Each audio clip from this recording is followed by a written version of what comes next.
Hello, I'm Isaac Hayes III, founder and CEO of Fanbase, and I'm here with a very important message. We are at a turning point in the Black community where we must have equity in the apps we use that scale to billions of dollars. But this time, we own the infrastructure, we own the culture, and we shape the future. And Fanbase is the future. Fanbase combines the free functionality of Instagram, TikTok, and YouTube into an all-in-one platform built for the evolution of social media and monetization. With over 1.4 million users, that's real proof that we are shifting the conversation of tech ownership and equity for creators. So right now, I want you to go to startengine.com/fanbase and invest today. The minimum to invest is $399. That gets you 60 shares of stock in Fanbase at $665 a share. This marks a turning point in Black ownership of social media. If we don't take this opportunity to own social media right now, we will always be customers to our own creations. And that can't go on. So once again, go to startengine.com/fanbase and invest today. We must own the platforms where our voices live, our stories matter, and where our culture drives the world. Thank you. Folks, Black Star Network is here. Hold no punches. I'm real revolutionary right now. Support this man, Black media. He makes sure that our stories are told. Thank you for being the voice of Black America, Roland. Stay Black. I love y'all. All momentum we have now, we have to keep this going. The video looks phenomenal. See, there's a difference between Black Star Network and Black-owned media and something like CNN. You can't be Black-owned media and be scared. It's time to be smart. Bring your eyeballs home. You dig?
Today is Thursday, September 18th, 2025. Coming up on Roland Mark Unfiltered, streaming live on the Black Star Network. House Republicans doing all they can to punk Democrats.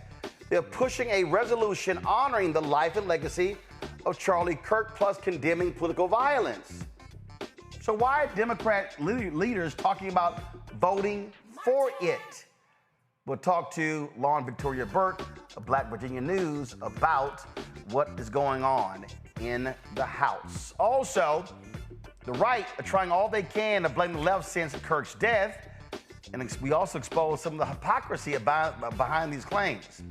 Jimmy Kimmel gets show taken off the air by ABC. Sinclair, the MAGA local television group, wants him to personally apologize to Kirk's family and make a donation to Turning Point USA before they say they will put him back on their stations. We call that extortion. Plus, we'll talk to the pastor of Abyssinian Baptist Church in Harlem about the role of the black church in this second era of Donald Trump. Voters in Mobile, Alabama will soon choose their next mayor. We'll talk to the sister who won the primary, but she is way behind in the fundraising for the runoff. Plus, the family of 20-year-old Demartravion Trey reportedly found hanging from a tree on the campus of Delta State University in Cleveland, Mississippi. They're demanding to know the truth of what happened to him. The family attorney will join us right here. It is a lot for us to break down. So it's time to bring the funk on Roland Mark Unfiltered on the Black Star Network. Let's go. He's got it. Whatever the miss, he's on it. Whatever it is, he's got the scoop, the fact, the fine. And when it breaks, he's right on time and it's rolling. Best believe he's knowing. Putting it down from sports to news to politics. With entertainment just for kicks, he's rolling. It's on go, roll, y'all. It's Roland Martin, rolling with Roland now. He's funk, he's fresh, he's real, the best, you know he's Roland Martin now.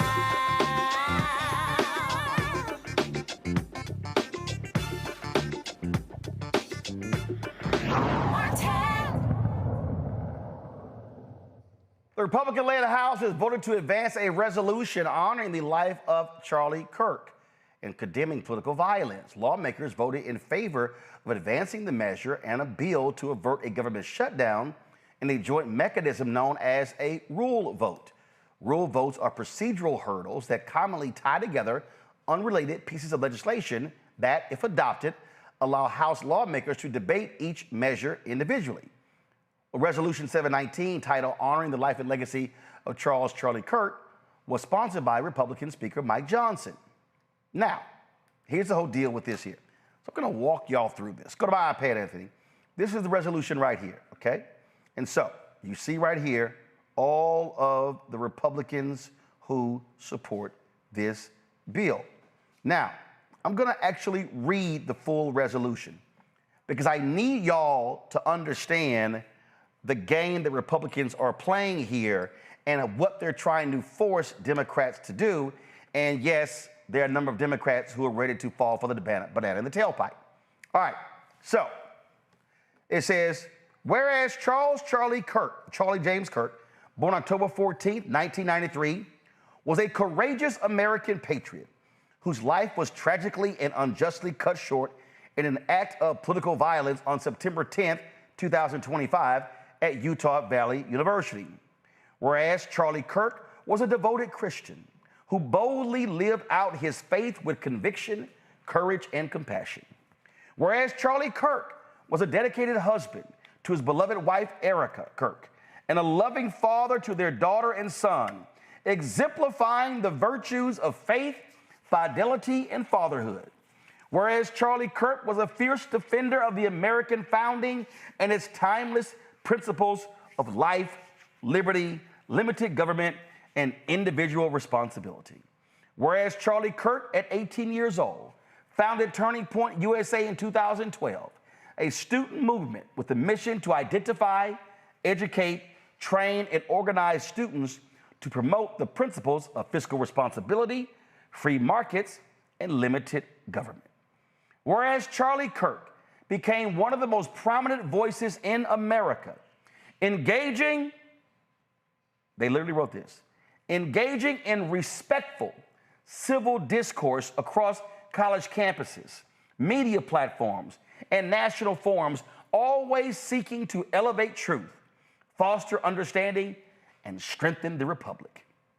Whereas Charlie Kirk personified the values of the First Amendment, exercising his God-given right to speak freely, challenged prevailing narratives, and did so with honor, courage, and respect for his fellow Americans.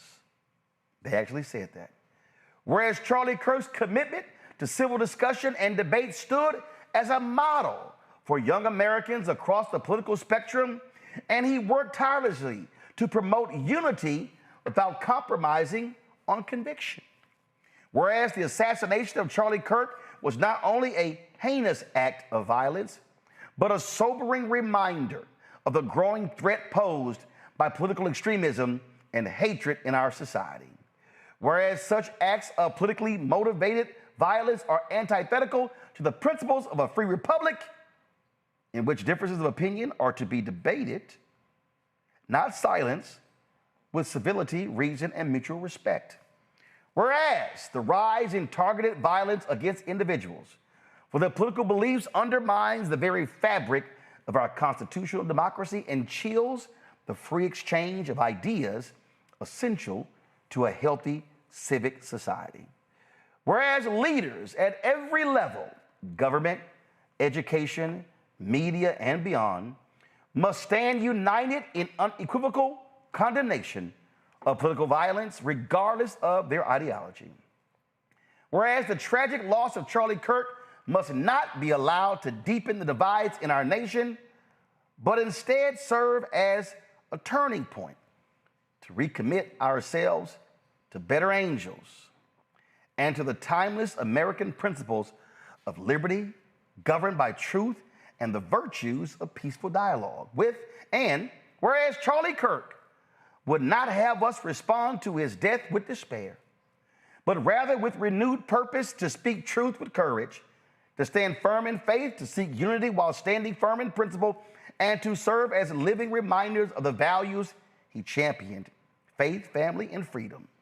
Now, therefore, be it resolved that the House of Representatives condemns in the strongest possible terms the assassination of Charlie James Kirk and all forms of political violence, commends and honors the dedicated law enforcement and emergency personnel for their tireless efforts in finding the suspect responsible for the assassination of Charlie Kirk, and urges the administration of swift justice to the suspect. Extends its deepest condolences and sympathies to Charlie Kirk's family, including his wife, Erica, and their 2 young children, and prays for comfort, peace, and healing in this time of unspeakable loss. Honors the life, leadership, and legacy of Charlie Kirk, whose steadfast dedication to the Constitution, civil discourse, and biblical truth inspired a generation to cherish and defend the blessings of liberty, and calls upon all Americans, regardless of race, party affiliation, or creed, to reject political violence, recommit to respectful debate, uphold American values, and respect one another as fellow Americans. That's the resolution that Republicans want Democrats to vote on. It was supposed to take place today at 3:30, but things happened, and now the vote will be shifted to tomorrow. Now, Lauren Victoria Burke of Black Virginia News has been on Capitol Hill. She's been covering what's going on. And folks, it's a whole back and forth. Democrats are trying to figure out what to do. Democrat leadership pretty much gave the impression that they're going to vote for this because they want to protect what they call the frontliners, because they may use this against them. Lauren joins us right now. So Lauren, walk us through this, because you see, this is what people don't understand. Republicans love to do this, where they want to box Democrats into a corner and be able to say, see, y'all didn't vote, y'all voted against this.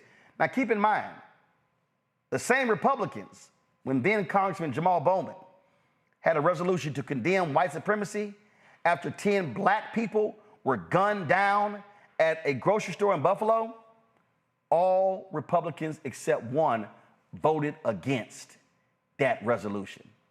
And last I checked, Lauren, I don't recall there being a resolution when the former Speaker of the House in Minnesota was gunned down along with her husband and 2 others shot as well. Where was that resolution?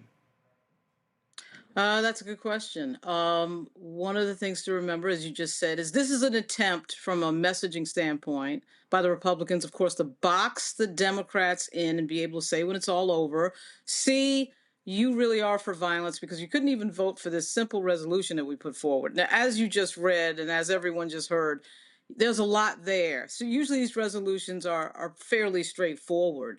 This sort of goes on and on. Certainly with the understanding that Charlie Kirk died in a particularly violent way, in a particularly public way. So a lot of these Republicans, particularly the ones who knew him, of course, are in their feelings. Of course, they feel badly and they want to do something. But it's also about the politics of trapping the Democrats on the messaging, which, by the way, is extremely easy to do because the Democrats really have no broad strategic messaging plan. They told the members this week, talk about healthcare, talk about healthcare, talk about healthcare. So everybody talked about healthcare because, of course, the continuing resolution is coming up, and part of that are the tax credits for healthcare. Understood, but they left the field completely barren on this issue, where you have the Republican Party effectively running a government that is now trying to get into the business of telling people how to think, and now trying to, of course, encroach onto the First Amendment. That is something worth talking about. Finally, the Senate Democrats today did have a press conference after the firing of Jimmy Kimmel. But to get back to this, this is a situation where the Republicans, once again, are perfectly trying to trap the Democrats into a position. I am, of course, paying specific attention to members of the Congressional Black Caucus. I'm getting a lot of no's and hell no's from those members. There are certain members that are being told to vote present or, quote, take a walk, which on Capitol Hill means you just don't vote. You stay in the cloakroom or you disappear for the vote, and whoops, you just happen to miss it. That's hard to do when you have a multiple vote set and you miss the other, you made the other 2 votes and somehow magically miss the key vote that everybody's looking at, which, of course, is the Kirk resolution. So you talked earlier with House Democratic leader Hakeem Jeffries. What did he tell you? He said that, read the statement, the vote, I'm telling the members to vote their conscience and read my statement later. We, of course, never got to later when he said that. That was earlier, of course, right after their I thought was a sort of a lengthy caucus meeting this morning. It started at 9 o'clock, and I think he got out at maybe toward 11, near 11 when I talked to him. So when they say that they're having the members vote their conscience, they're trying to make it seem as if the members can do whatever they want. But as the day went on, I think we find out that that wasn't quite the case because there were a lot of stories going back and forth that I found out about of the leadership pressuring these members to vote present or take a walk and not have it just be the group of leaders, the 3 leaders at the top, Aguilar, Clark, and Jeffries, voting yes for the resolution in favor to honor Charlie Kirk, and having a bunch of members vote no. And as you might imagine, there's some members who are senior members who are, quite frankly, distinguished, and nobody wants to be on the other side of a vote of. There's several members like that, and several of them are voting no. You can guess the ones that are voting no. It's like Benny Thompson, Danny Davis, Bobby Scott. There are members who are saying, why are we honoring this person who've said all these terrible things? This is the thing that is problematic with this is not somebody who's never said anything controversial. And even though he died tragically and violently, that's a problem, particularly for African-American members of Congress, because he, of course, targeted in particular Black women, and Black women at the top of their game in our community. Michelle Obama, I mean, you know, the idea that you're targeting Ketanji Brown Jackson and trying to argue this woman graduated summa cum laude from Harvard Law, and you're trying to argue she got everything she got off of affirmative action is completely ridiculous. That is something that these members, and particularly the female members, but certainly the male members, some of the male members as well, they are not going to go for that. So it at best splits the CBC. You'll also notice that there is no official policy. There's no official statement from the CBC. That's another sort of what I would call a bad sign, a sign of a split. One piece of news too, Roland, is that Mark Veazey, the congressman of Texas, is offering a resolution, what we would say is a clean resolution, which just gets right to the point. We stand against political violence. Political violence is wrong. You know, what happened to him is terrible. That type of very straightforward language that doesn't go on and on into these, you know, details that get to things that, frankly, are hard to square given some of Kirk's statements. So it also looks like you had a lot of Democrat pushback to what was going to go down, because earlier when you and I talked, it was sort of like, all right, we're going to move forward with this vote. And it seems, you know, after we did our live, after it hit social and other places, all of a sudden Democratic leaders realized, oh, we got a problem. Well, yeah, Roland, it seemed to go from, okay, vote your conscience, do what you want to do. Maybe they were assuming the members were going to vote yes. You know, when you read some of this language about, look, political violence is wrong, you know, this is terrible, that's hard to vote against, right? I mean, that's part of this. That's hard to vote against statements like, wow, let's make the statement that political violence is wrong. Well, I think every member, Republican and Democrat, would agree with that and make that statement.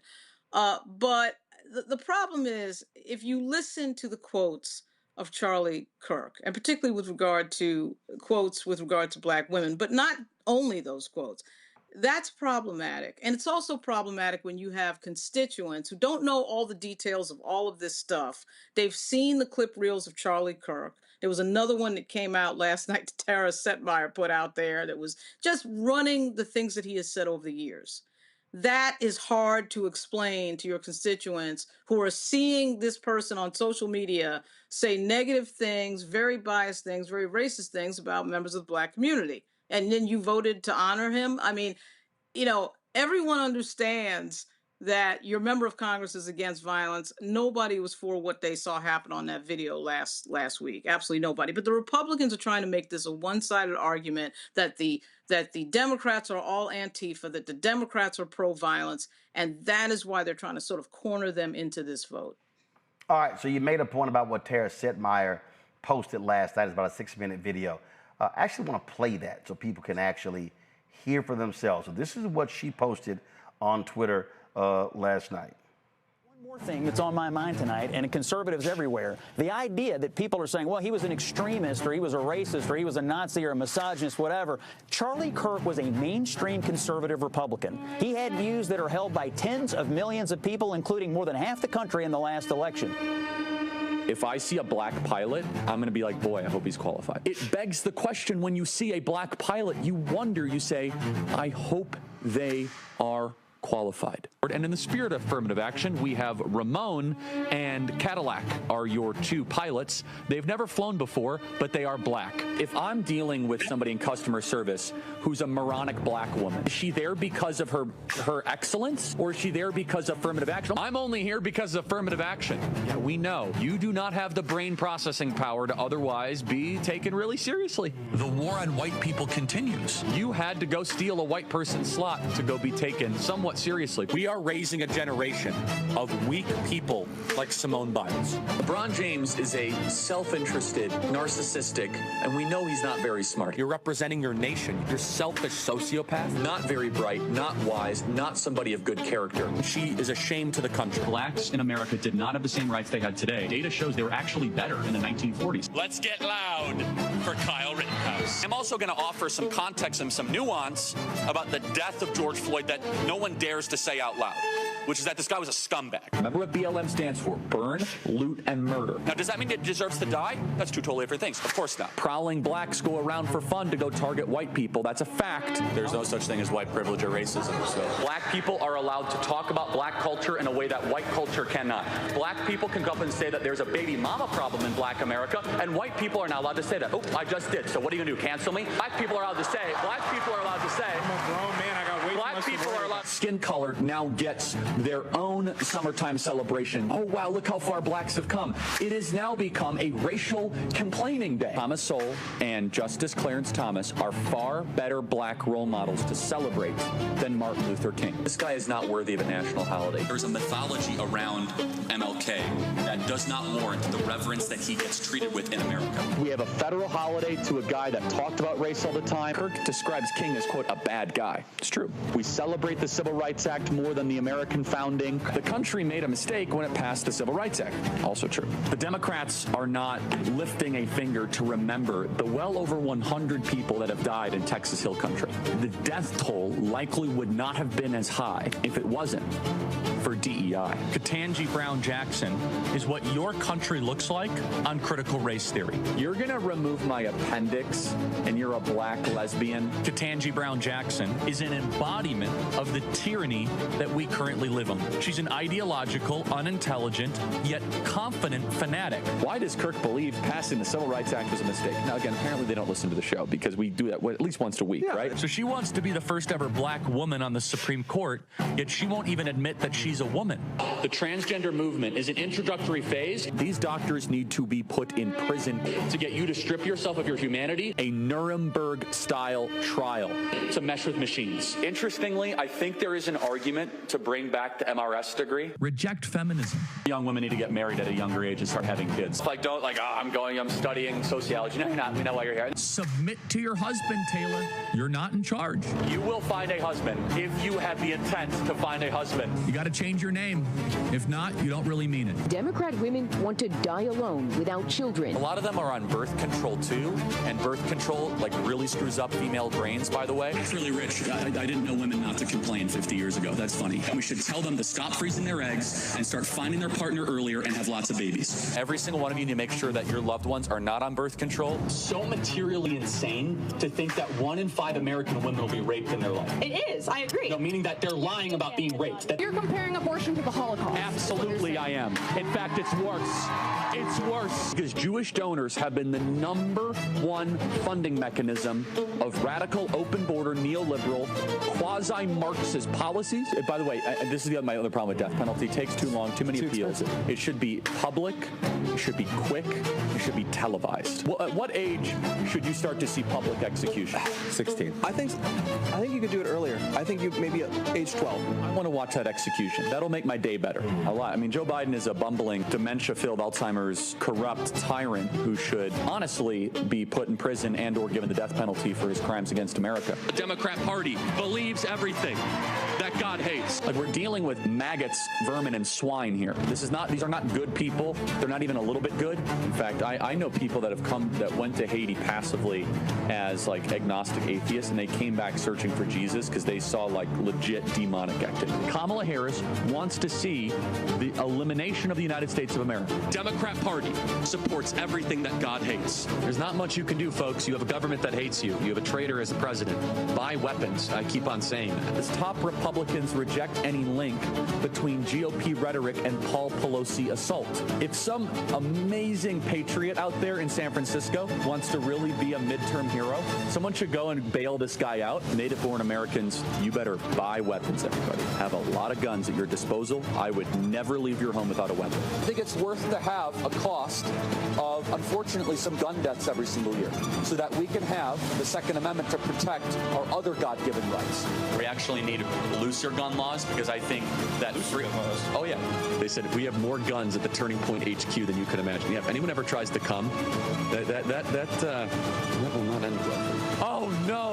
Imagine the world without Joy Reid. Imagine the world without Sheila Jackson Lee or Michelle Obama or Ketanji Brown Jackson. I am channeling the emotions of millions of conservatives who are angry. They knew Charlie. They loved Charlie. They viewed Charlie is a mainstream conservative Republican. Wow. That said it all, Lauren.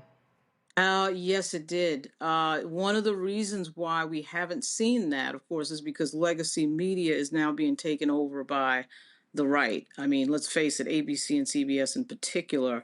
That reel, though, is something that some folks on Capitol Hill have suggested that what the Democrats should have done was read into the record some of the quotes of Charlie Kirk. I mean, have some sort of answer for this idea that he is just so perfect and we've got to do all this honoring. If you just read his words back to everybody, that would probably change the messaging on that. But instead, what has happened is the Democrats are really just, as I said, laying down and allowing the Republicans to run a narrative without any sort of pushback against it. I mean, there is really not much pushback. And it is an incredible thing to see. There is the theory, too, on Capitol Hill that the leadership has to sort of take the hit for some of the members that are in closer districts, as you were saying earlier, some of these battleground districts, where they've got to vote yes because it's a close district. So the leadership has to sort of, I've heard a few members say to me today, the leadership has to sort of take the hit for those members. But the problem becomes that rank and file person in a district that doesn't pay that much attention to politics as we do on this level, that is just looking at this and sees a clip reel like that, has already seen a bunch of social media with Charlie Kirk's clips, and then you're saying to your member of Congress, logically, why would you vote to honor a person who has said these types of things? That is problematic. And they did pass a resolution in June regarding the shooting in Minnesota.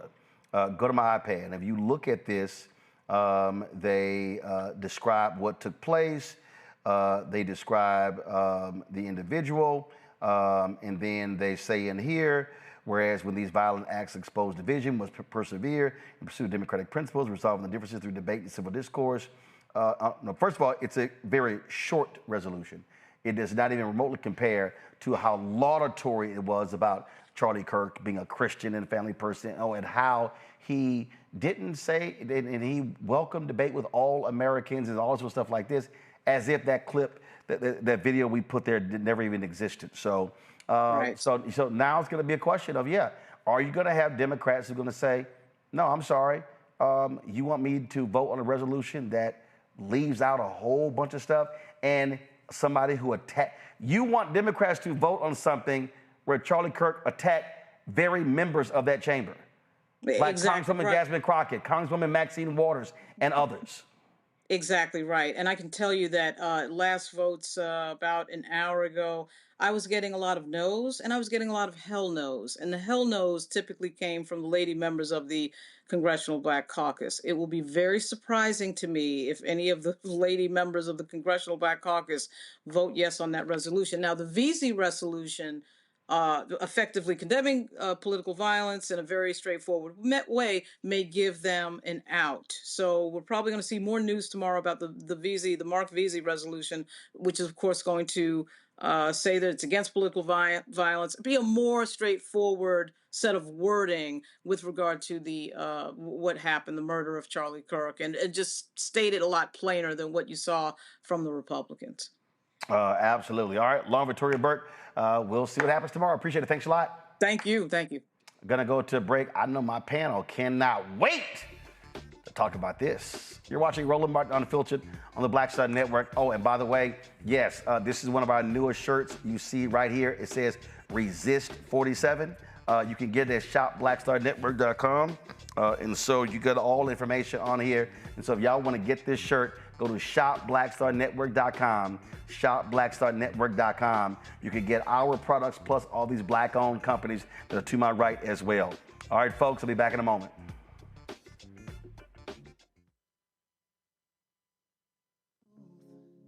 Black Star Network, what's happening? It's your man, Kim. And look, my new single, Rock With Me, is on fire. We debuted as the #1 most added and greatest gainer at R&B radio. So look, I want you to go check it out at musicbykim.com. Listen to it, download it, tell me what you think about it. Also, make sure you sign up to be a part of my community so we can stay connected. At Music by Kim on all social media platforms. Thank you for rocking with me. And keep love on the one. 'Cause I want you to rock with me. We live in a strange world till the darkness falls forever. Baby, let's be the dawn.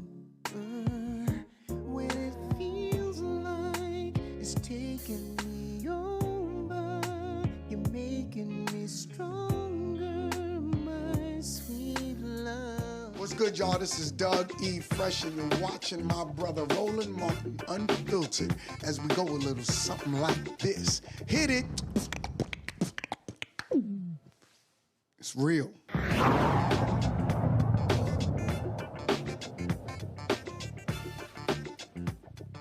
Folks, my panel, Joy Chaney, founder of Joy Strategies out of D.C., Dr. Greg Carr, Department of Afro-American Studies, Howard University out of D.C., Reese Colbert, the host of the Reese Colbert Show on Sirius XM Radio, creator of the card game, Am I Trippin'? Also out of D.C., glad to have all three of you all here. Joy, I'll start with you. What do you make of Democrats hemming and hawing on whether to vote on this Charlie Kirk resolution? Get my fingers to work. I'm going to take that clip that you just showed from the Seneca Project. I'm going to send it to everyone and let them know, do not vote for this resolution. Vote for the VC resolution. Do not vote for this resolution. That includes leadership. There is no excuse. This, I think we have forgotten. I think a lot of people don't know what he's saying. I really do. I think a lot of people who are kind of flirting with this is okay, or, he was for freedom of speech. Yes, he was. And he had absolutely every right to say the things and to live.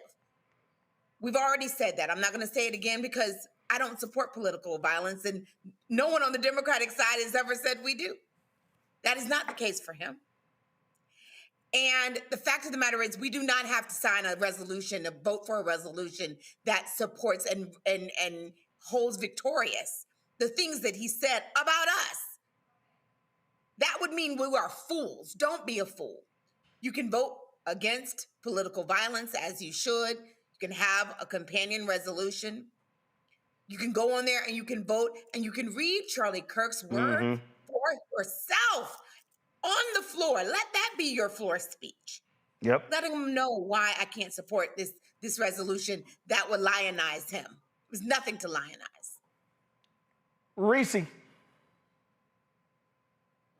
I mean, we're going to see who has the balls to stand up for truth and who doesn't. Look, I know that people trying to dodge bullets and stuff and people are scared, but y'all getting more security. Mike Johnson said y'all get 10K more. So at some point, you got to stand up and be a person of conscience who stands for the truth. And so I think we're going to see really who is about that life and who was just trying to go along to get along. But I know that Republicans had no problem whatsoever not voting against domestic white extremism, a resolution that was introduced in the wake of the Buffalo mass shooting. Yeah, you're right here. No problem. Right here. They've had no problem voting against the John Lewis Voting Rights Act. They've had no problem voting against things that would move our country forward, that were about honoring the legacy of people who were actually about making this world a better place. And so I think that Democrats need to keep that same energy. If people are upset, let them be upset. And, they'll find something else to be mad about. I think they have more reasons to be mad about healthcare being cut, about food stamps being cut, about jobs being lost, about food prices, grocery prices being high as hell. I think there is plenty to be upset about versus a vote against this resolution. Greg. Roland, and I agree with Joy. I think that everyone should see that reel, that clip. The key moment in that reel and clip for me wasn't anything Charles James Kirk said.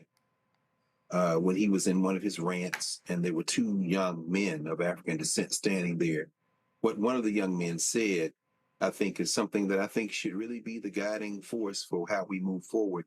All of us, whether it be elected officials, just rank and file black folk generally, and any human being in this country who's anti-white supremacy, which I like to think is the majority, regardless of what they say about the majority of voters. It was not the majority of voters, my stupid friend. It was the majority of people who voted. And that brother said, quote, "I'm a grown man. I have better things to worry about." I think that should be the we have to stay focused in this. How people vote, and I agree, I think a VZ resolution would give a clear contrast. A no and a yes would settle the matter, as far as I'm concerned, in terms of it. But this is political theater. Yep. The white nationalists are terrified. Eric Schmidt, the white nationalist senator from Missouri, who gave a remarkable white nationalist speech right here in Washington, D.C. a couple of weeks ago, said in that speech that if this country is for everybody, then it's for nobody. If it's everybody, it's nobody. He was a friend of Charles James Kirk. I don't have a dog in the fight of Charles Kirk. Anybody want to talk about what he said and didn't say? Ta-Nehisi Coates wrote an interesting article in the Vanity Fair a couple of days ago, and he said this: if you would look away from the words of Charlie Kirk, what else would you look away from? That is a beautiful question to ask to people who can be convinced once they've seen the evidence. But we're not talking about those people. We're talking about white nationalists. We're talking about J.D. Vance and Stephen Miller and wholly convicted religious zealots like Russell Vogt and Brendan Carr. Rather than debate the merits or relative merits of a resolution for Charlie Kirk, I would just simply end with this. I go to Arlington Cemetery from time to time. There's a huge Confederate monument there, right across the driveway from a tribute to the Buffalo Soldiers. And there are scores of Africans who are buried there under tombstones with one simple word on it: citizen. They were buried there, their names forever lost to time because they were killed or died during the Civil War. There are hundreds of thousands of people on both sides, not very fine people, but very people who fought in the Civil War, who died, who are buried in Arlington National Cemetery, who would have taken my life, your life, Joy's life, Reese's life, and without a second thought, and would have celebrated it. They were far more dangerous to me than the words of Charles James Kirk, living or dead. I don't have a dog in it. I'm a grown man. I got better things to worry about. And I think that would drive the white nationalists craziest of all, if we stayed focused and break their political backs in the upcoming elections and every other election that comes after that, so that they can't even introduce a resolution. Yep. That's what they want us to do, is start arguing about this.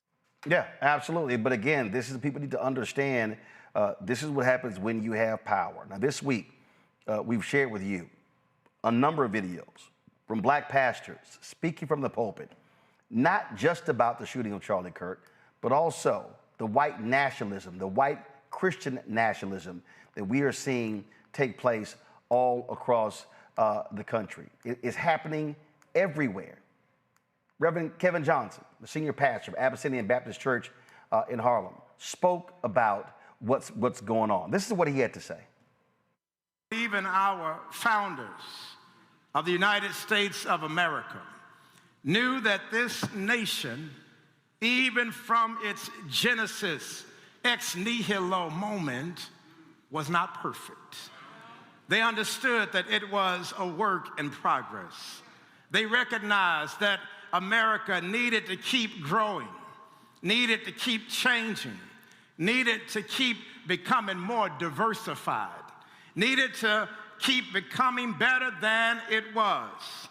But this week, beloved, we all have to ask the question, are we becoming more perfect, or are we becoming more divided? This past Wednesday, September 10th, the day before 9/11, our nation witnessed something that should have brought us together.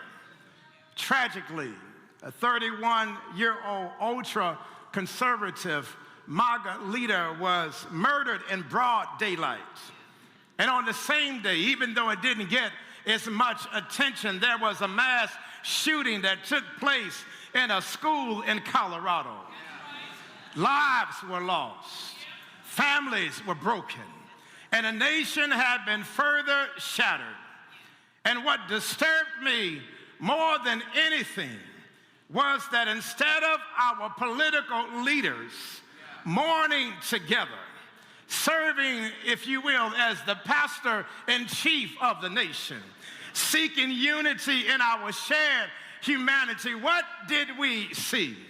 We saw a president who decided to blame versus heal. We saw leaders who had picked division over unity. We saw a man who had selected accusation over investigation. And before the facts even became clear, before the investigation was complete, we had the leader of our country pointing fingers at people on the other aisle, when the reality, it was somebody who came from his own house.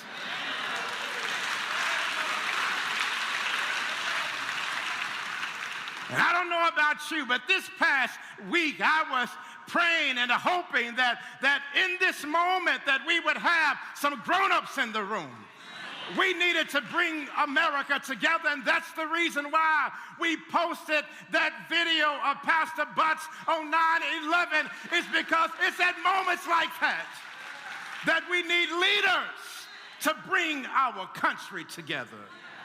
Yes, beloved, when I think about the great leaders of this country, they did not seek to divide us. They don't seek to blame. They don't seek to accuse. They don't seek to divide. No, they seek to bring us all together. And beloved, that's why I'm raising the question this morning: where is our nation headed when the leader says he could care less? Where is our nation headed when people care more about political points than they do about human pain? Where is our nation headed when they focus more on tearing down than building up? Where is our nation headed when there is more focus on them versus us collectively? And as much as I've been wrestling with these questions this past week, I came by to let you know this morning that there's still some good news.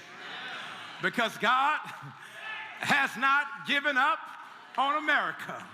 Because God has not given up on us.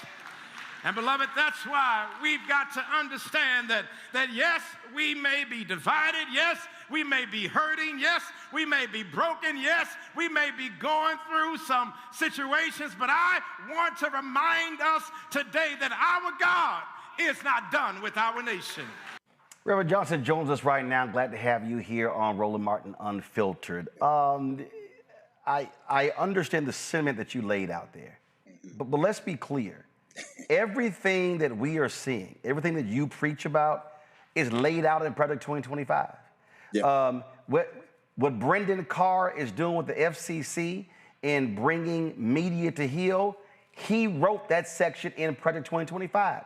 We know Donald Trump ain't no Christian. We know he don't love Jesus. Right. We know he's a fraud. But these folks, the Heritage Foundation, Turning Point USA, all of these folks, they absolutely are advocating white Christian nationalism, and there has to be a clarion call coming from the pulpit to prepare black folks and others for what is going on. And I think a lot of folk are just sitting there playing around, not realizing that these folks mean business with their white conservative Christian nationalism. I'm in total agreement with you. I'm pretty sure you've posted some of my sermons before, so everyone knows that I'm on the record, not only just critiquing and speaking prophetically against this administration, but you're exactly right. They're following Project 2025 to the nth degree. And when you look at Donald Trump, and when you look at all of the moves that he has made over these past nearly 9 months, the reality is that all of America, not just Black America, that we all have been asleep at the wheel. And, you know, I remember before the election took place, when I came and preached my trial sermon at Abyssinian, I raised a lot of these questions, and it seemed to fall on deaf ears. Now, what really needs to happen now is not only do we need to continue to raise the voice and get our people actually involved, but we're going to have to take this to the streets. I look at this whole moment right now. Many people are afraid because they see the federal troops. But one of the things I often point out to people, there are more of us than there are police. There are more of us than there are bullets and guns. And so we must make sure that there are mass demonstrations, because this president is going to continue to try to inflict pain, suffering, and also trying to put fear into people. But I'm not afraid of him. As I said in one of my sermons, we ain't scared, ain't never been scared, and he is not going to terrify us. I was driving to the show and I called. I had not talked to or seen Reverend Jim Wallace in a very long time. And the paperback version of his book drops on Tuesday. And if you go to my iPad, it's called The False White Gospel. Yes. Rejecting Christian Nationalism, Reclaiming True Faith, and Refounding Democracy. And he lays out, and I agree with him, that this is a moment. And we're seeing this. We are seeing, I dare say, we are seeing Catholic priests under the leadership of Pope Leo going to ICE detention hearings, daring them to arrest folk with the priest standing there. This is a moment where the church, Catholic Church, Baptist Church, Kojic, Church of God, whatever you want to call it, whether you're Muslim, whether you're Jewish, has to understand that moral leadership is required right now, and it can't just be speaking from the pulpit. It also has to get people to understand that their ballot and their Bible actually go together, because that's what the white Christian nationalists are doing. Yeah, I mean, the reality is we have become at ease in Zion. And one of the things that I am very focused on at Abyssinian is helping, not only using the pulpit that we have, but also mobilizing with others across this nation. The reality is this, is that these people, they are using Christianity when they don't even know who Christ is. They're using the faith in racist, a very stereotypical kind of way in which they are trying to inflict further pain. I did a Bible study some years ago, really making the connection between white nationalism and white racist Christianity. And when you look at the essence of how the Southern Baptists were started, they were deeply connected to the Confederates. And so this is nothing new. When we look at what took place with Charlie Kirk, and I've heard your guests, they articulate very well, Charlie Kirk is not new. We knew of George Lincoln Rockwell. We know of David Duke. I mean, these figures, they pop up all the time. What is different is that now we're in the age of social media, and now people have a chance to go back and replay these tapes. And that's why we must continue to expose people to the words and to the pain and the suffering that Charlie Kirk had inflicted, and not allow for Donald Trump or for anyone else who's an elected leader to try to sanitize and to try to make him seem as if he was something that he was not. And that's why I agree with Pastor Howard John Wesley. He said what needed to be said. And we all must continue to advocate for our people and to continue to protest. And I agree with you. We need to have not just, if they're going to arrest, let's go ahead and do it in mass, because trust me, there are not enough police officers to arrest all the American citizens. In that conversation I had with Pastor Wallace, he told me about a book that I wasn't aware of, but I'm like, yo, we got to order it. Bonhoeffer's Black Jesus, Harlem Renaissance Theology, and an Ethic of Resistance. I'm quite sure Greg Carr has it somewhere behind him. And I know he does. I know he does. Now, but the reason this is important here is because Bonhoeffer studied at Abyssinian. Yes, sir. And took Black liberation theology back to Germany. Yep. And when he made the choice to be one of the folks who made the most difficult moral decision to kill Hitler, and he took that back, and because he understood the evil of Hitler. And I have to remind folk that while Bonhoeffer came here to the United States, Harlem, Abyssinian, to learn Black liberation theology, Hitler sent his goons to the United States to study Jim Crow, and they brought back the best practices of Jim Crow to Germany. Yeah. And so what Wallace was saying in our conversation, and what this book here, as we just talked about, lays out, is that it is the Black church, not white Christians, save for John Brown and a few others, but it has been the Black church that has led the resistance to this country from day one. And that this is a moment where today's preachers are going to have to find the intestinal fortitude of the previous preachers to lead folk through this abyss. I agree. I mean, Bonhoeffer, he was there at Abyssinian Baptist Church as he was a professor and learning at Union Theological Seminary, and he learned from Dr. Adam Clayton Powell, Jr. And Abyssinia has always been a cradle for giving birth to civil rights movements. And that's why this is such a critical moment. I agree with you that the Black church has always been the moral conscience of this nation. Slavery in this country, many people are trying to whitewash it. They're trying to take down pictures and scenes from the Smithsonian. But the reality is this: you cannot wash away our history. You cannot wash away our pain. And that's why I am saying I want to make this appeal to any Black preachers or any people who go to church, period. Tell your pastor, I don't want to hear about prosperity gospel. I want to hear about how are we going to fight this regime and how are we going to bring about change in this country. Because if the Black church does not do it, trust me, the soul of America is already on the brink, but the soul of America be totally washed away, because we are the ones who have always stood at the forefront to make sure that we speak truth to power and that we hold this country accountable to bring about the changes that are needed to make sure that we are continuing to hold up what I said on Sunday, this more perfect union, because America is beyond flawed. But I firmly believe that the Black church and Black leaders, women and men, if we come together, that we can change the course of the direction that this country is headed on right now. Before I go to my panel with their questions, I talk about this all the time. Where do we go from here? Chaos or Community, Dr. King's book. And I always quote this, where he said there are already structured forces in the Negro community that can serve as the basis for building a powerful united front.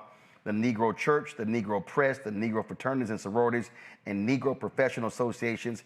We must admit that these forces have never given their full resources to the cause of Negro liberation. There are still too many Negro churches that are so absorbed in a future good over yonder that they condition their members to adjust to the present evils over here. And as I keep calling out media, too many Negro newspapers have veered away from their traditional role as protest organs agitating for social change, and have turned to the sensational and the conservative in place of the substantive and the militant. And then, of course, he challenged professional groups and fraternities and sororities by saying too many Negro social and professional groups have degenerated into snobbishness and a preoccupation with frivolities and trivial activity. And so, as someone who's a life member of Alpha, Prince Hall Mason, in the Boule, I've challenged those folk direct by saying, I'm not interested in us wearing our colors, talking about all the great things to do when we get together. If the community ain't never seen us actually doing it, then none of that stuff matters. Let's go to my panel. Greg Carr, you first. Greg, you on mute. Thank you, Roland. There you go. Yeah, I was, and thank you, Dr. Johnson. I must admit, one of the reasons I muted myself is because I was shouting at the screen as you were preaching. What are you talking about? Let me ask this question, because you started with our founders. They're not our founders, brothers. Those guys were human traffickers. My question to you is grounded, and I do know that book. If memory serves me correctly, I think it's chapter 4. Bonhoeffer didn't just come to Abyssinia. I think he was a lay leader at one point in the congregation, and he learned at Abyssinian how Black folk, including Adam Clayton Powell, but just through community work, don't just think about Christianity in the abstract or in the hereafter, but in the very real living here and now. My question to you is, why do we keep attempting to talk about the soul of a country that is soulless, act as if we share a religion with open, utter white nationalists? What happened to the Black prophetic tradition of David Walker? What happened to the tradition of Jeremiah Wright, or even Freddie Haynes, or certainly John Howard Wesley? How can you keep talking about this thing as if there's some common moral point of departure that we have that will ultimately end in some saving or redeeming the soul of a country, when these people are engaged in a crusade a crusade against you and me, a crusade against the Muslims. Charlie Kirk called the soon-to-be mayor of your city a Mohammedan. They're fighting the Crusades, brother. Please help me understand what happened to the prophetic tradition of Black liberation theology. So let me ask this question.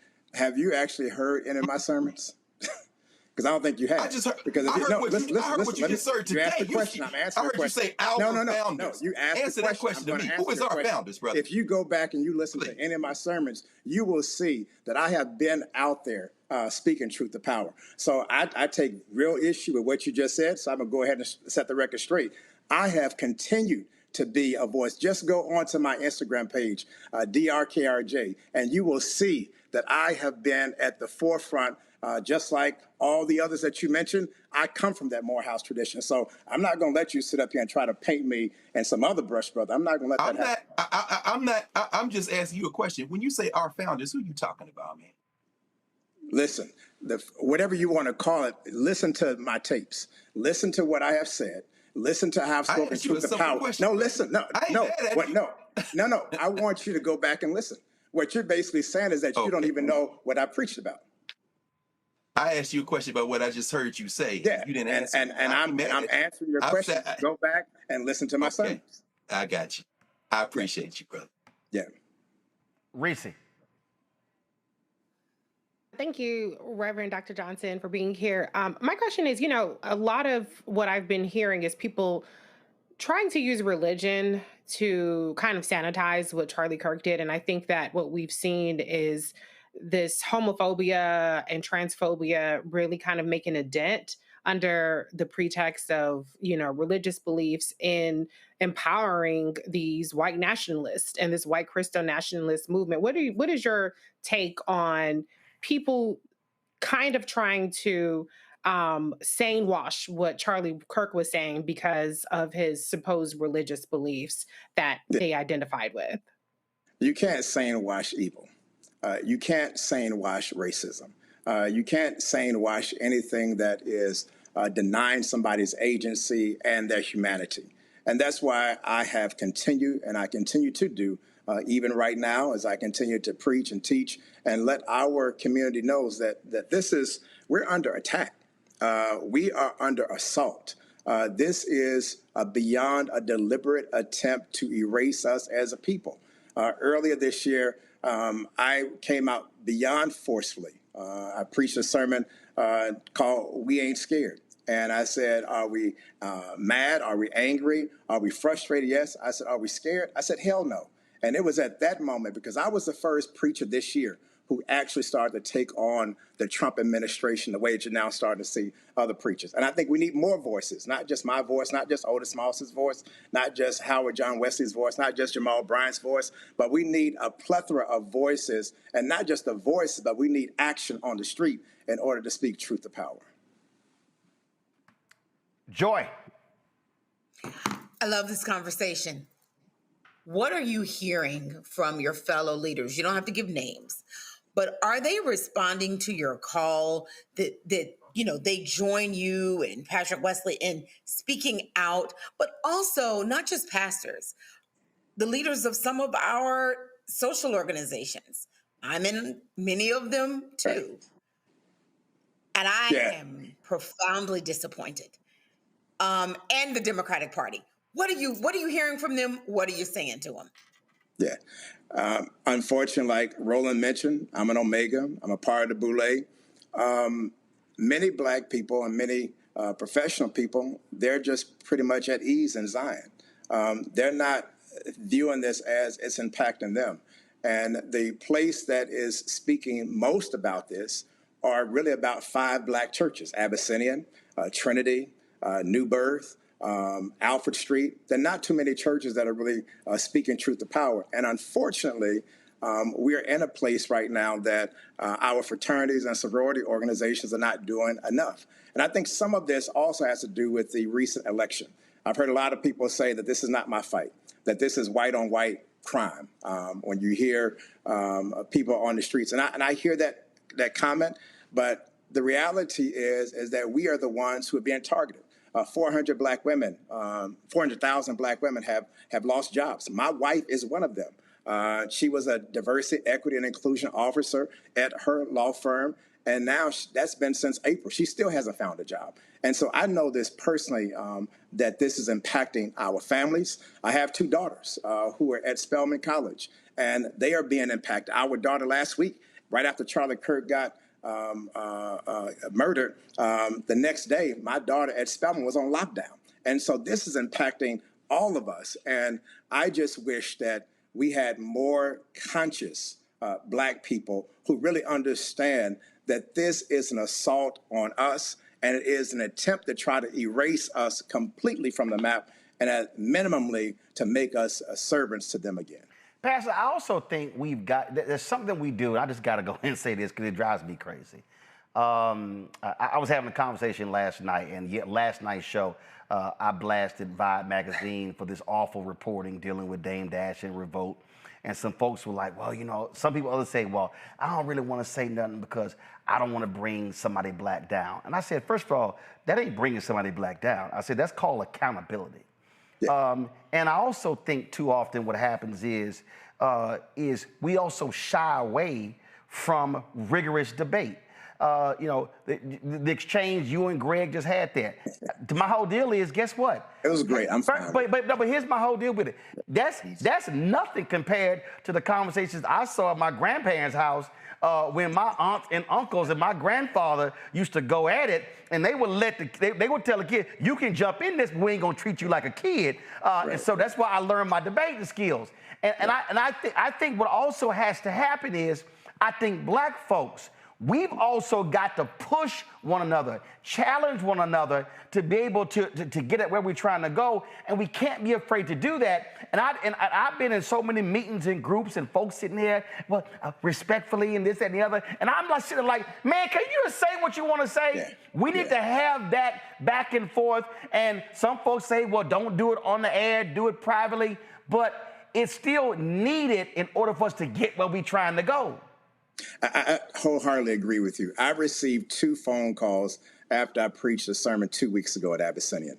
And this was the week before Charlie Kirk was murdered. And the title of the message was, God's Not Done, because I'm preaching this series at Abyssinian. And I received 2 calls. I'm not going to name their names because you would know who they are.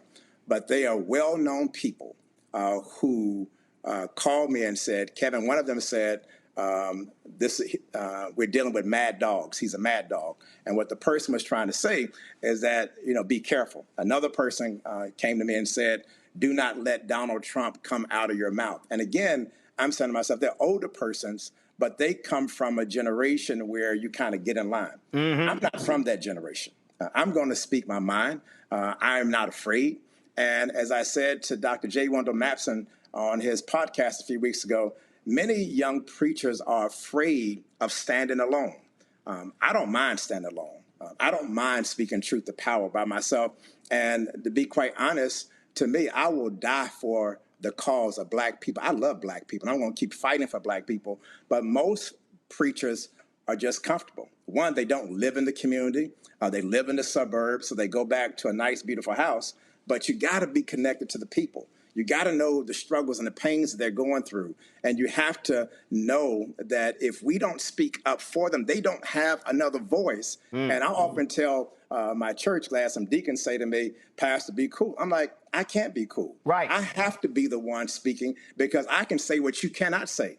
Because y'all pay me. I'm not paid by some white organization. I'm not paid by some corporation. I'm paid by the people. And thank God that they allow for me to have that freedom and stay within that prophetic tradition that we all know at Abyssinian Baptist Church. Absolutely. You know, let's just be clear. It's a bunch of our folks right now who are scared.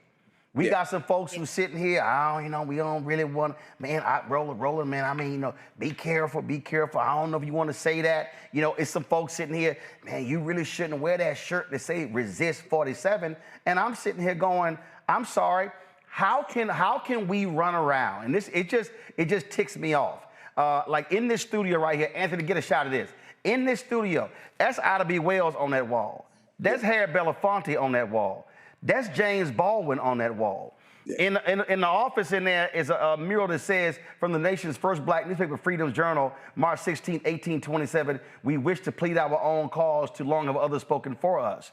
I got another mural called hashtag Black Owned Media Matters. It shows all these black owned media companies. And I'm like, in one of our promos, I said, you can't be black owned media and be scared. Well, you can't be a black preacher and be scared. And if you're a black organizational leader and you scared, guess what? Your weak ass should resign.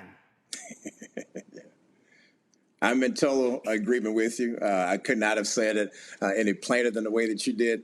The reality, this is not a time to be scared. This is a time to be bold. This is a time to be courageous. Harriet Tubman, she was not scared. Frederick Douglass, he was not scared. Rosa Parks, she was not scared. All of our great leaders, they understood that leadership sometimes comes with a cost. And one of the things that I think about often is, if I don't stand up, how will my children view me?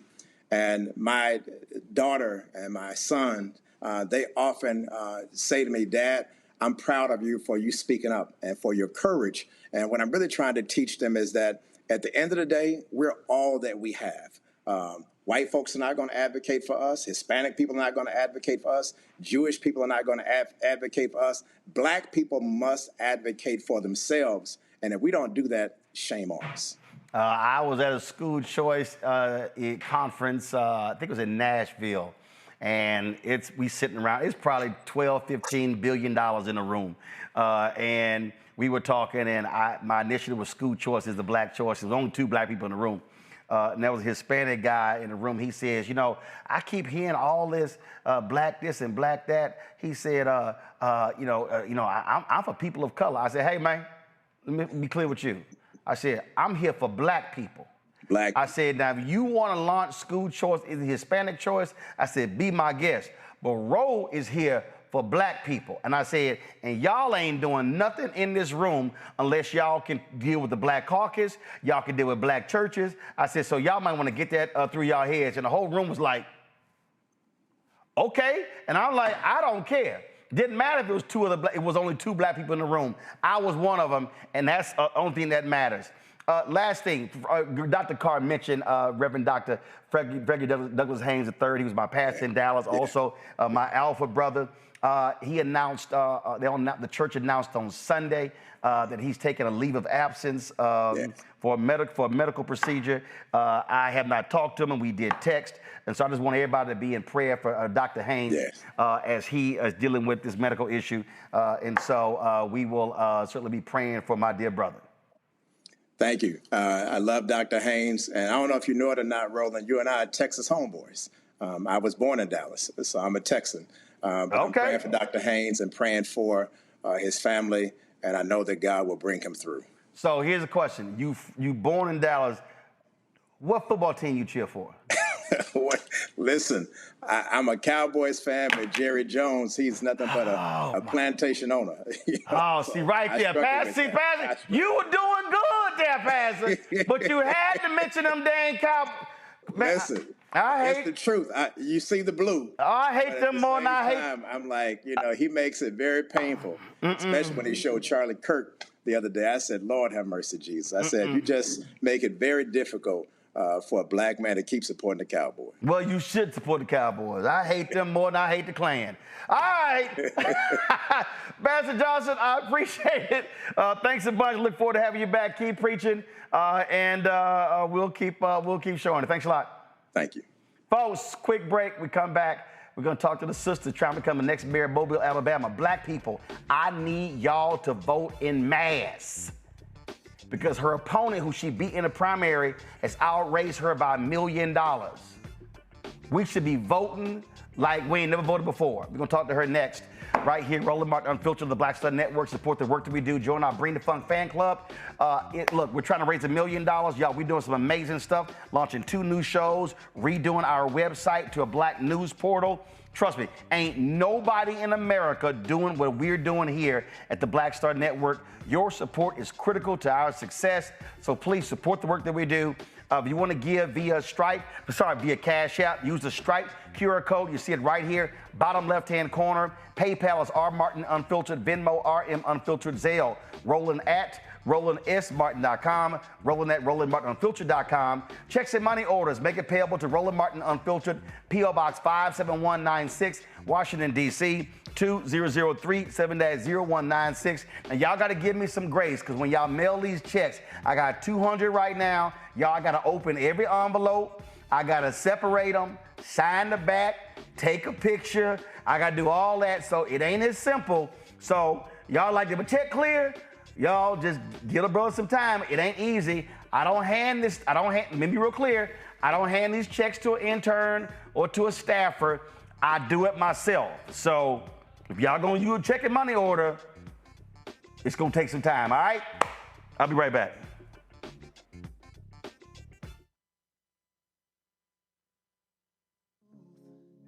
Black Star Network, what's happening? It's your man, Kim. And look, my new single, Rock With Me, is on fire.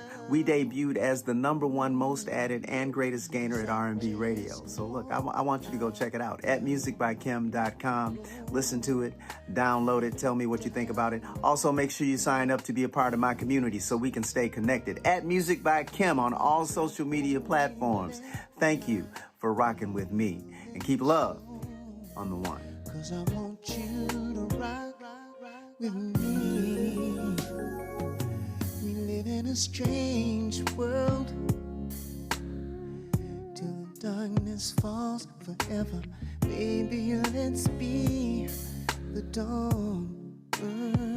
When it feels like it's taking me over, you're making me stronger, my sweet love. Hey, yo, what's up? It's Mr. Dalvin right here. What's up? This is KC. Sitting here representing the JODECI, that's Jodeci, right here on Roland Martin Unfiltered.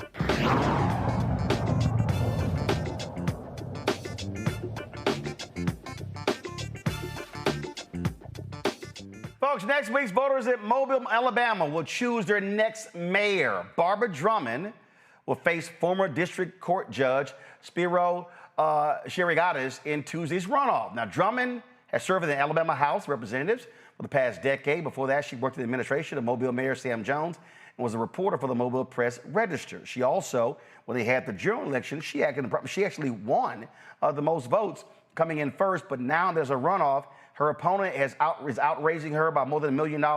But guess what? You can raise money, but votes still matter. She joins us right now.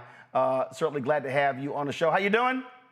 I am fine. Good afternoon. How's everybody doing? Doing great. You're coming down to the wire, so give us a sense of the demographics of Mobile. What's the percentage Black, white, Latino, and how does it shape there? And is the race, is it nonpartisan or is it partisan?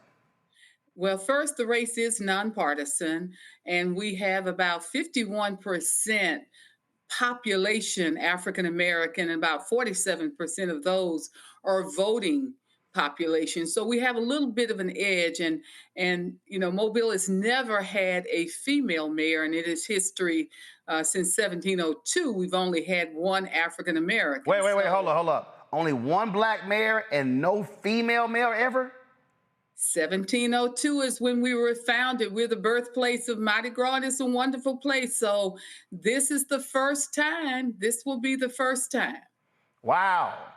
No woman ever as mayor. Wow. That's rare in 2025. I think so too, and I think it's really, you know, time for a spin. But I've been telling all of our constituents, and this campaign, you laid it out perfectly. Our opponent has outraised us, and we still got 2,500 more votes. Came in first, took 25 out of the 37 precincts, and our campaign is strictly grassroots. We've got about 2,300 small donations averaging about $50. So it is speaking volume here in Mobile that the people want to change. Well, are you seeing it on the ground? Because one of the things that I constantly talk about on this show is that there are numerous places in this country where we have significant Black capacity, but we're not maximizing our capacity. And so in terms of, and obviously you're trying to get every vote, Black, white, Latino, Asian American, it does not matter. But What are you saying to black folks there about maximizing our power? When you look at those numbers, if we vote at 70, 75, 80% of our capacity, obviously that makes it a hell of a lot easier for you to win. Well, I don't think Mobile is any different than the other parts of the country. We've got a whole lot of apathy that's in the African American community. And one of the things that this campaign is built upon is that we're trying to create opportunities for all, especially those communities that have been left behind. And we're seeing, of recent, since the runoff, we're seeing a number of young people who are gravitating and who are voting. Now, we're not naive. We know that this is going to be a ground game, and we're working extremely hard to make sure we turn out those voters. But this campaign is built upon, I always tell people that we are an old city, we're Port City, and usually it's only a few people that has been able to experience any kind of prosperity in economics. And this campaign is built upon creating economic opportunities for everybody. I tell folks, I'm not trying to take away anything someone already has. I'm just trying to expand to make sure that everybody has an opportunity to thrive in this city. What else are you focused on about delivering to the voters if they pick you as the next mayor? I am focusing on my experience to be able to take Mobile to the next level and to appeal to the next generation that this is the place where opportunities are. If not only if you're looking for a good job, but if you want to start a small business, this is the place. And those that have been forgotten, those very marginalized communities that are blighted, that we can go in and rehab, especially they have a whole lot of historic character. One of the things that is in Mobile that I think that is a hidden jewel, and internationally as well as throughout the entire country, is the Africa town where the Clotilda was scuttled. It's the last slave ship. We have not done anything to cultivate that history.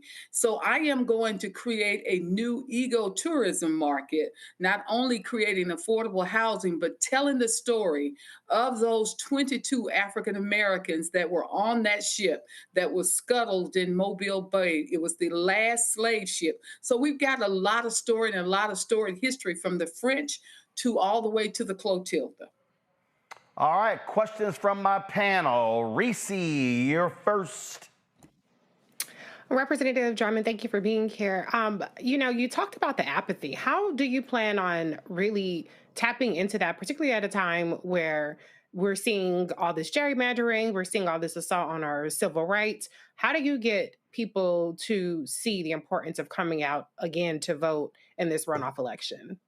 One of the things that I've done in this campaign, we have gone to places that I'll be very honest with you, I didn't know exist.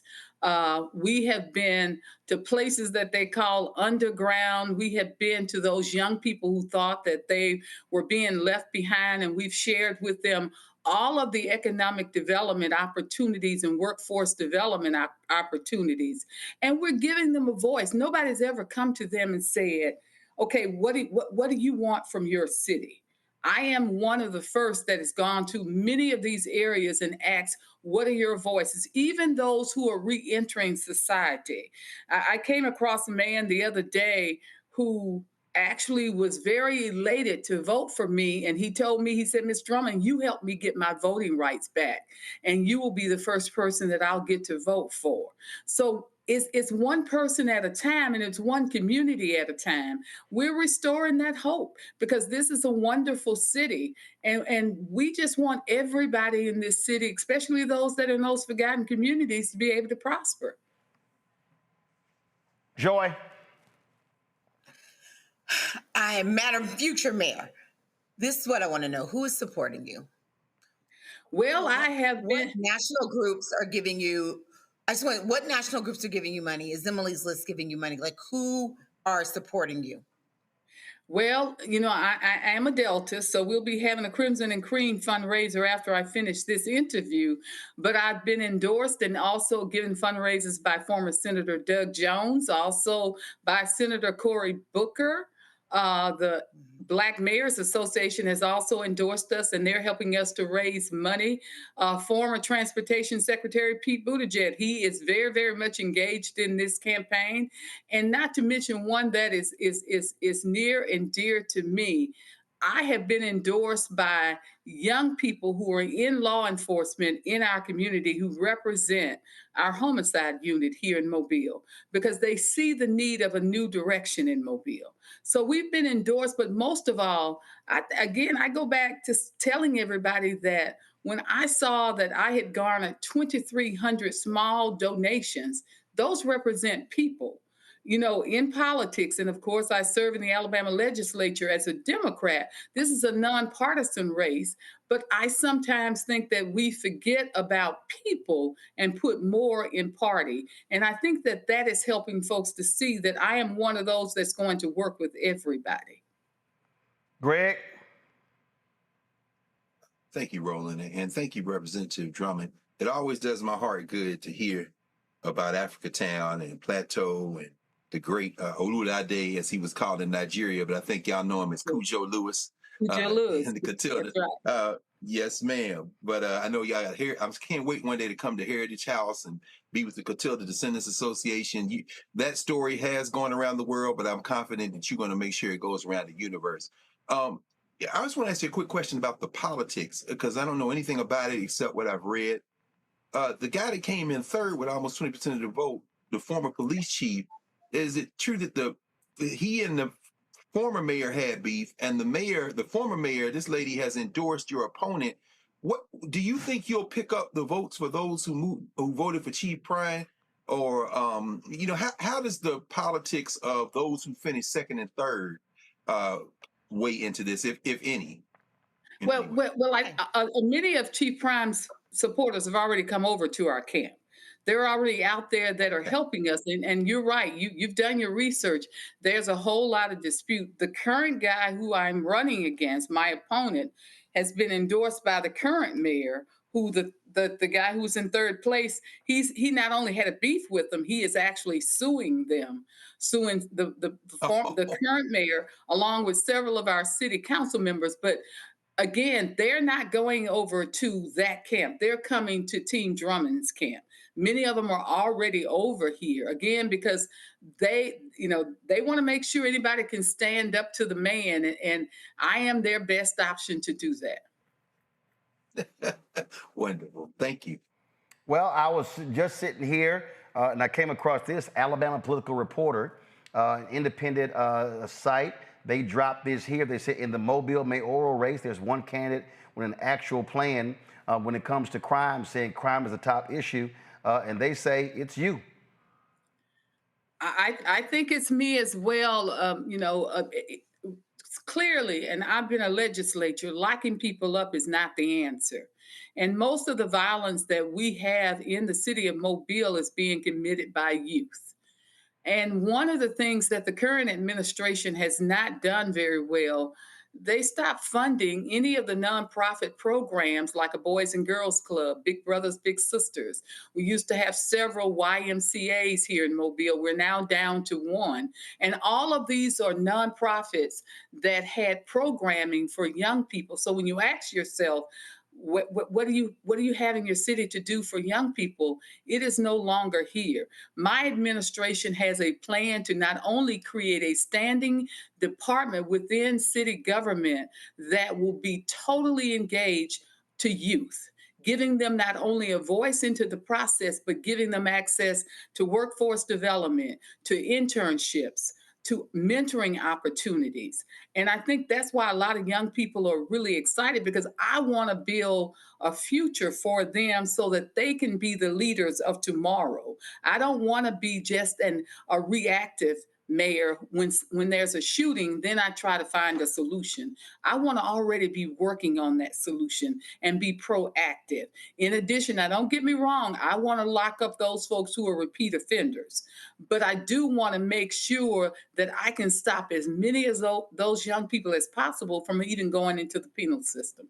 I love this here. There was a televised debate, and your opponent talked about blight, said, I keep a map on my wall in the office. It has all the vacant properties and blighted property east of I-65. And you said, well, you don't have a map on the wall. You actually go into those neighborhoods. You live in those neighborhoods. And that was very telling for me because he had to go to a map. I don't have to go to a map. I actually not only have to go to those neighborhoods and live in those neighborhoods, I go to church to those neighborhoods. And this is a really, really serious issue in the city of Mobile because it's mostly in marginalized communities that have a lot of history that is not being told. And that was somewhat stark that he had to have a map to tell him to get there. I don't have to have a map to go to the majority race community. I know their story. I know what they're doing. I've helped to work to make their communities better. It is now our time to make the entire city healthy, and that includes marginalized communities. And again, it's all about, again, getting out the vote. It's turnout, turnout, turnout. And I cannot stress enough to our people that we can't complain about we don't have this in our neighborhood and we don't have that. Then if we don't vote and other folk actually do turn out.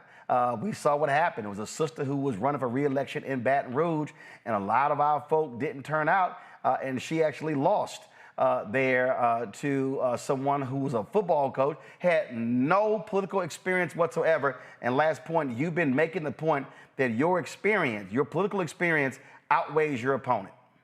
It does. I actually have experience in county government.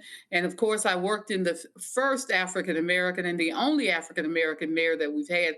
I was one of his executive directors. And I'm in the state legislature and I'm into my third term. So I have the experience, the ability, and the know-how. I told a reporter earlier today that I don't have a law degree, so I can't go in a courtroom and practice. My opponent can. He doesn't have experience in city government, so he can't be the mayor. All right, then. Barbara Drummond, the runoff is on Tuesday. Mobile, Alabama. Y'all need to vote. If y'all know folk in Mobile, call them, text them, email them, hit them on social media, and tell them to get out there and vote. This is how you can reach Barbara Drummond for mayor. All of her social media accounts, Instagram, Twitter, TikTok, YouTube, Facebook. We appreciate it. Thanks a lot. Okay, thank you for having me. Have a good evening. All right, then. All right, folks, I'll be going to a break. Right back. Roland Martin Unfiltered on the Black Star Network. I'm Dr. Greg Carr, and coming up on The Next Black Table, we're speaking with Dr. Lucius T. Outlaw Jr., master teacher and philosopher. He takes us on his journey to discover and celebrate Black philosophy. From my undergraduate years at Fisk all the way through my PhD, I was never in a philosophy class where I had a professor who was a person of African descent, nor a sign of text written by a person of African descent, ever. How he pushed back at those who said there was no such thing and got us all thinking about what it means to be Black. That's on The Next Black Table, exclusively on the Black Star Network. What's up, y'all? This is Wendell Haskins, a.k.a. Win Hogan at the Original T Golf Classic. And you know I watch Roland Martin Unfiltered.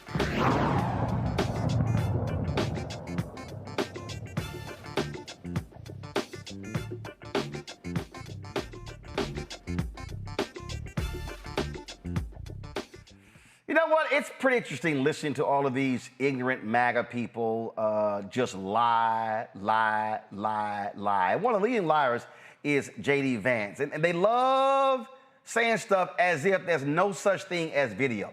So J.D. Vance goes on Fox News. He's talking to one of the most ignorant, racist, sexist people on the network, Jesse Waters.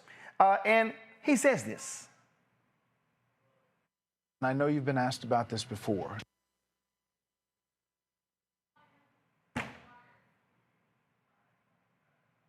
Come on. Jasmine Crockett says, yeah, she calls people Hitler, but it doesn't mean she's responsible for any violence that happens.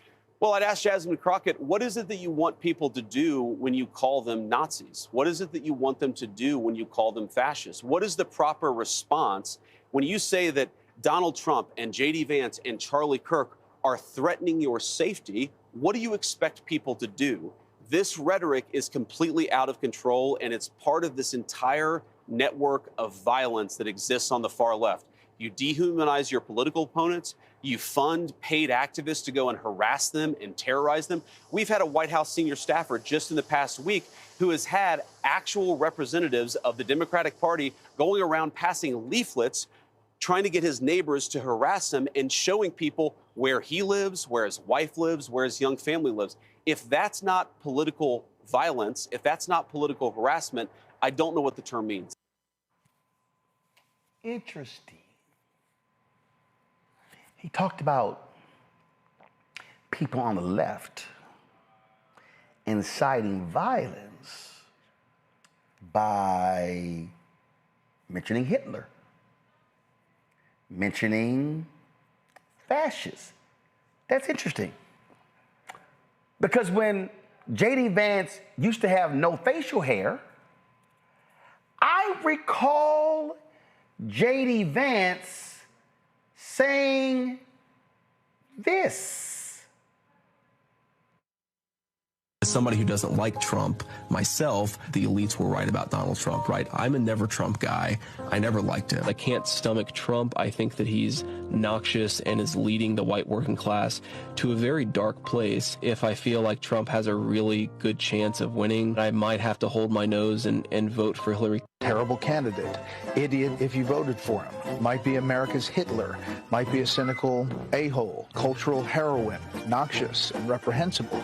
And I can't stomach Trump. I think that he's noxious and is leading the white working class to a very dark place. He's leading our political discourse to a very negative place. If Trump is elected president, he has to be a much different president than he was a candidate. As a candidate, he was fundamentally divisive, arrogant.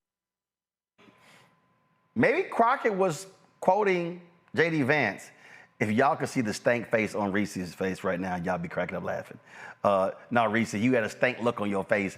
You wasn't smiling. You had, he playing that clip, you had a stank look. Okay, so y'all heard J.D. talk about, what do they mean? They're inciting people to use fascists.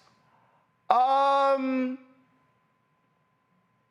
his boss say the same thing? Yeah, I think he did. Roll it. It is the enemy from within, and they're very dangerous. They're Marxists and communists and fascists. And it's a choice between communism and freedom. No, they've done very bad things to this country. They are indeed the enemy from within. This is communist, this is Marxist, this is fascist. It's the enemy from within. That's a bigger enemy than China and Russia. There's a radical left Marxist, communist, fascist. She's a Marxist. She's a fascist. These far left fascists, led by Harris and her group. If Comrade Kamala Harris gets 4 more years, you will be living a full-blown banana republic ruled by an anarchy and a tyranny. They're scum. They're scum. And they want to take down our country. They are absolute garbage. The divide in American politics today is between these far-left fascists, led by Harris and her group. We have a fascist person running who's incompetent. She's a Marxist, communist, fascist, socialist. She's not actually a socialist. She's gone past that. Somebody's got to explain this woman. There's a radical left Marxist, communist, fascist. Isn't that interesting, Joy? So they complain about Representative Crockett and the Democrat, but they use the same language. So like everything, nothing applies to them. It's always just the other side that's wrong. That's right. If them being a fascist is not a reason for political violence, then my calling them a fascist is not a reason for political violence. It is okay to have a different take and to say what you think and describe what you think is going on. None of the political violence that is out there is to be put on anyone else but the person who did. Okay, I just don't subscribe that we're gonna say every time someone says something we don't like, that they are the ones causing political violence. I have been doxxed recently. I will tell you, it is not fun. No one should have their personal information put out there. That is not right. That's wrong. Okay? No one should have that. I don't care what party you are a part of. But being able to say what people are, this is what they have always believed. Charlie Kirk, we just talked about that. He said all manner of things. And now it's us that's inciting political violence. Think about what Donald Trump said after Nancy Pelosi's husband was attacked. Think about the dismissiveness with which he approached the Minnesota politicians who were killed and attacked. That most certainly is not someone who should be lecturing to anyone about anything. And as far as this person that we're most recently talking about, he came from MAGA. Right. Those were his parents. That's the community in which he was raised. That one's on them. This was not someone who was raised as a progressive, raised as a Democrat. The thing here that just trips me out, Reese, is that, and this is where mainstream media for me is a joke, because they let the lies go. They let the Scott Jennings of the world come on. You have nothing but liars. I mean, it's so pathetic. Like over at Fox News, Sean Hannity just lied last night. Then you talk about Jimmy Kimmel. Then you got that fifth-rated hack, Joe Concha. Hannity goes, I don't know of any prominent conservative that called for Jimmy Kimmel to be fired. And then Joe Concha goes, me neither. There's no evidence. Oh, Trump.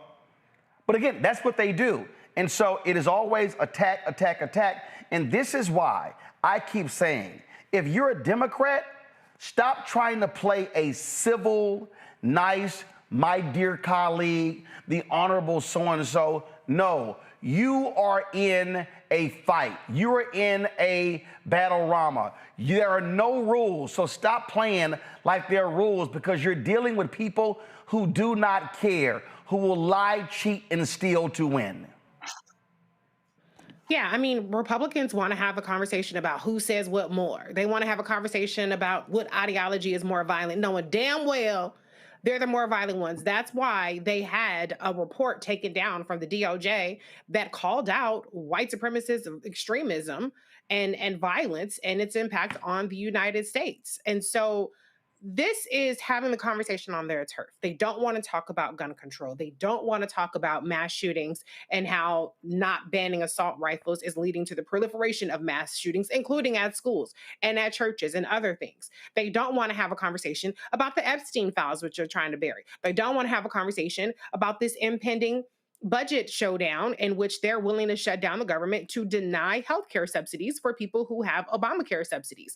They don't want to have a conversation about anything substantive. They don't want to have a conversation about how grocery prices are astronomical. They don't want to have a conversation about how the jobs numbers are tanking, about how Donald Trump does not have a plan to get this country back on track that he fucked up with his nonsensical policies. They would love to spend the next couple of weeks talking about Charlie Kirk, talking about censorship, talking about the radical lunatic left, instead of talking about the damage that their policies are doing every single day in America that they cannot gaslight people away from the impacts of. Listen, Greg, you got Sinclair television group saying that, oh, if Jimmy Kimmel wants back on the air, he's going to have to personally apologize to the Kirk family and make a donation to Turning Point USA. This is where ABC, and I know they're one of the affiliates, but this is where ABC should tell Sinclair to go to hell. But again, the right plays a different game. They want to, you say the phrase you use all the time, they want to break the backs of their opponent. Their opponent wants to just pat them on the shoulder and say, hey, how you doing? Yes, sir. It's a poignant moment.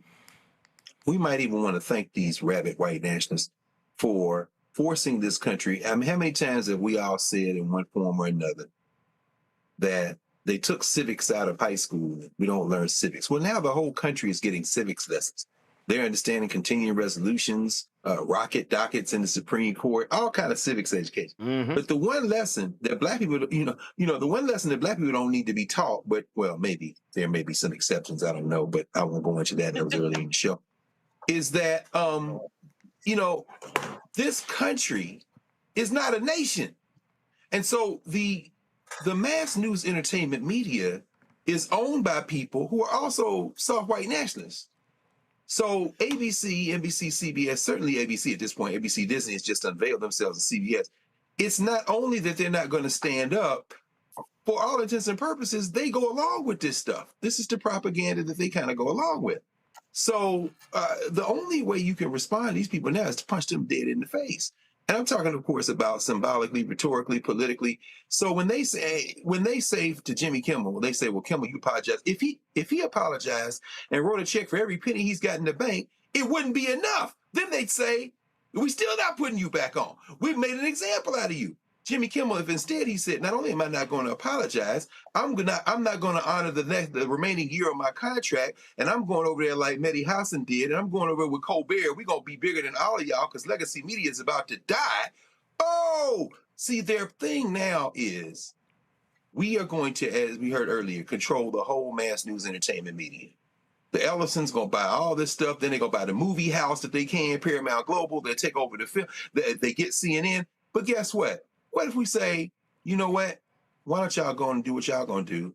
And we're going to take all this offshore somewhere else.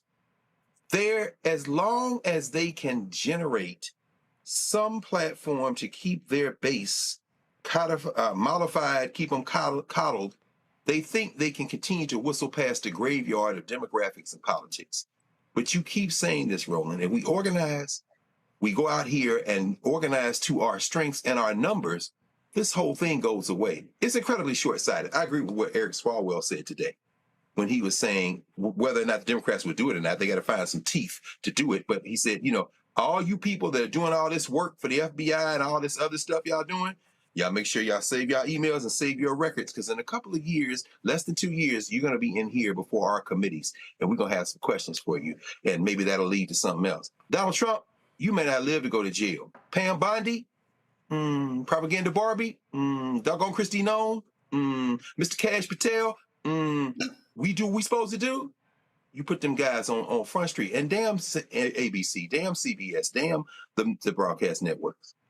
Well, I'll be honest, I don't have any faith that Democrats, if they regain the House, are going to actually do that. I don't. Yeah. Reese, I see the look you making. I just don't. I just don't think it's in their nature to be that petty, to go that hard. And again, they want to play by a set of rules in a game that no longer exists. The game and the rules no longer exist. That's right. And it ain't coming back. And so if I hear another Democrat say that, the Republican Party of is gonna come back. Hillary said that dumb shit. I said she was wrong. Joe Biden kept saying that dumb shit. He was wrong. I'm like, I don't know what the hell y'all talking about. I see what's going on.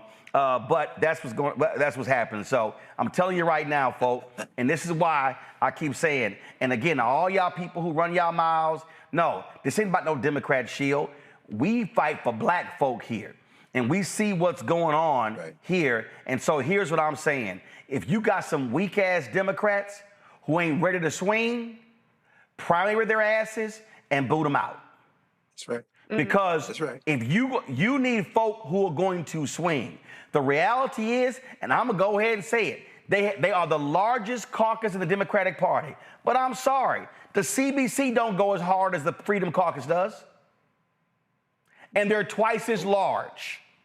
And what I'm saying is, you need folks who are going to swing. Quick break. We come back. We're going to talk with the family attorney of this young man found dead in Mississippi. They want some answers from Delta State and authorities. You're watching Roland Martin Unfiltered on the Black Star Network. This week on The Other Side of Change. Hurricane Katrina, 20 years later. Cannot believe that it's been more than 20 years since we saw Black people and Black communities across New Orleans and the South being failed by our government. But it's a harrowing lesson. We're going to unpack how race and class intersect in ways and how we need to talk about this government doing more for our communities. Again, you're watching The Other Side of Change only on the Black Star Network. This is Reggie Rock Pfeiffer.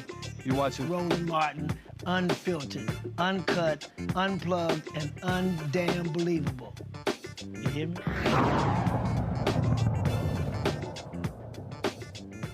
The family of 21-year-old Demartravion Trey Reed, they want answers. Now, he was found hanging from a tree on the campus of Delta State University in Cleveland, Mississippi. Family says they were told he was found dead in his dorm room. To make matters worse, the family attorney, Vanessa Jones, said that the family is learning more about his death from the media than from investigators. She joins us right now. Glad to have you here on the show. Vanessa, what's the latest in this story? Well, Mr. Martin, thanks for having me this afternoon. The latest is that we just got the report from the state coroner's office, which his ruling without a toxicology report is that it was ruled a suicide. Okay, so they ruled it a suicide, saying that he hung himself? Yes. Okay, it still doesn't answer why were y'all told he was found in his dorm room when he wasn't? Mr. Martin, as we've been saying since Tuesday, we need answers. This grandfather, the police came to his house and told him that Trey Reed had died in his room. He was in his bed unresponsive. That was the initial report that this family got from the Grenada County Sheriff's Department that came to the grandfather's home. So the Sheriff's Department told the grandfather that. So did they make that up, or was that what they were told from the university? Actually, the Grenada County Sheriff's Department told Trey Reed's family that they needed to contact the Cleveland Police Department. J.B. Reed, who is the grandfather of Trey Reed, called the Cleveland Police Department, and they confirmed with Mr. Reed on the phone that, in fact, Trey was found in his dorm room unresponsive and from an apparent suicide. This was what the family was told by two different law enforcement agencies on about 9 o'clock or so on September the 15th. So has the sheriff explained that? There has been no explanation so far, Mr. Martin. And again, we've been saying since Tuesday, the family wants some answers as to what happened to Trey Reed on the campus of Delta State University. Are y'all going to conduct an independent autopsy? Yes, there will be an independent autopsy performed. Questions from my panel. Greg, you first. Greg, you on mute? Yeah, I am. I'm sorry. I'm just listening in shock and horror. I'm saying the police chief is a black dude. I mean, not that that matters at all in this. I guess my broad question would be, how can we continue to support you? Is it by spreading the story, elevating? Are there folks we need to be in contact with en masse? Do we need to bring pressure? Could help us with that, please. And again, the deepest sympathies, deepest sympathies. Well, thank you. I think how the nation can help this family is to continue to spread the word. And there has been a degree, we've asked for transparency from the beginning of this investigation. And as of today, where the coroner has come up with a ruling that this was suicide without a toxicology report, is just absurd. Because if the toxicology report comes back and finds that maybe there are some drugs or alcohol in Trey Reed's system, possibly that could have altered his behavior, how could he have climbed up a tree? So it's just a rush to judgment. And from September the 15th of when this happened, it's as if this young man's life didn't matter to Delta State University. Joy. So continuing with that theme, what support are you getting from your local organizations? We've been talking all night about our groups needing to put their money and their energy where their mouths are. How are your local sororities, fraternities, churches showing up for you all? We've actually had quite a bit of an influx of people wanting to help. And at this juncture, with the independent autopsy and a lot of different things, we are going to be soliciting funds to help us continue this movement for Trey Reed and his family. Can I just want to do one follow up? Are you asking people in your local community to call the police department, putting continual pressure on them to yes, we have. to further yes, we investigate? Have. Okay. Yes. And again, this has been a whirlwind since Monday, but the whirlwind has not encompassed transparency to the family. And again, as the other speaker said, this is a black police chief. And my question is, if this was a Caucasian student on the campus of Delta State University, would he have handled this situation the same? Reese. Two questions. Number one, are you guys independently fielding tips from students on campus? I saw that there's a report where a student who attended a vigil said that they may have seen Trey on the phone with somebody. And the second question is, can you talk a little bit about Trey's state of mind as far as his family understood it? I remember seeing reports that his mom said that he was excited about going to school. Can you talk a little bit about those two things? Well, actually, Trey was a freshman at Delta State University. Just started in August, been there just roughly a month.